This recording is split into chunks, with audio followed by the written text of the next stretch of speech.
President Trump's newly proposed Board of Peace, which would supervise the rebuilding of Gaza, is expected to be signed by world leaders in Davos this week. Invitations were sent to allies like Canada, France, Britain, but also to non-U.S. allies like Russia's President Vladimir Putin. More than 20 countries have joined the Board of Peace, but there are growing concerns over exactly who will be part of this, with at least one world leader already declining. That is French President Emmanuel Macron. NewsNation's Libbey Dean is live at the White House. So, Libbey, what are you learning about the countries joining this Board of Peace? Well, good afternoon to you, Nichole. This is really set to be a major moment in President Trump's quick trip that we're seeing play out overseas right now. Tomorrow morning in Switzerland, there's going to be the signing ceremony to formalize the president's Board of Peace, which he will be the chair of. And the board, it'll oversee Gaza as a part of that next phase of that ceasefire deal between Israel and Hamas. And one of the major goals of this board is to actually oversee the disarmament of Hamas. And President Trump, ahead of that signing tomorrow, saying this at the World Economic Forum in Switzerland today.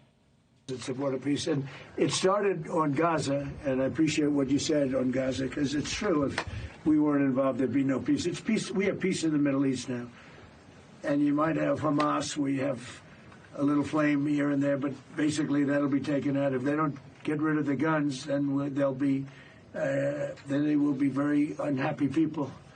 You know, we'll have no choice. They will be eliminated.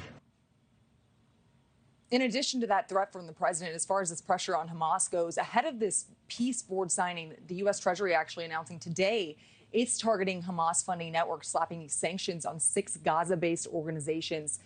And what they do is they claim to provide this medical care to Palestinian civilians. But according to the United States Treasury, they support Hamas's military wing. Now, as for the scope of this peace board, it's shaping out to be much broader than just overseeing the Gaza deal.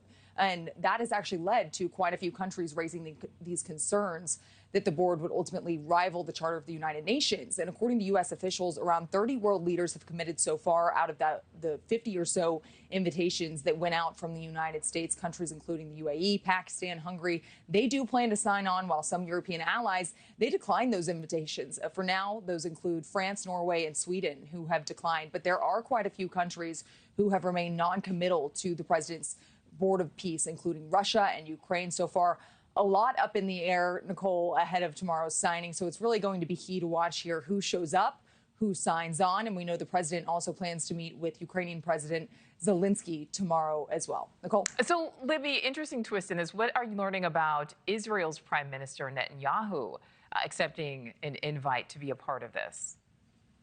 Yeah, this is a noteworthy one, Nichole, given that close relationship between the prime minister and President Trump. It was really noteworthy to see Israel publicly raise these concerns about this peace board, and it centered upon Netanyahu's concern about several of the invitations that went out to countries, particularly those countries like Qatar and Turkey, which Israel sees as having these views of sympathetic views towards Hamas. But Israel's decision to actually join this board, it's sparked this controversy of its own, with critics arguing that including Israel, one of the main parties to that conflict that we've seen play out in Gaza, that undermines the peace board's credibility as a neutral body meant to oversee Gaza's reconstruction, because that is one of the major portions of this. But there are the supporters of Israel's inclusion that argue that excluding Israel would actually make this peace board pretty ineffective in its early days, because they control Gaza's borders, Gaza's airspace. So these rebuilding efforts would essentially be incredibly difficult without Israel's inclusion. But I was just speaking with a White House official, Nichole, about all of this. And while the main focus initially is going to be about Gaza and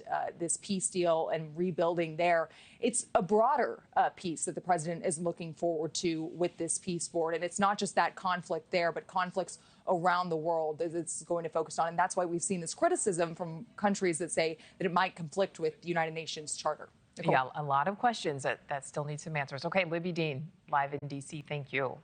Thank you for watching. Subscribe below and download our NewsNation app right now on your phone, and you will get fact-based, unbiased news for all Americans.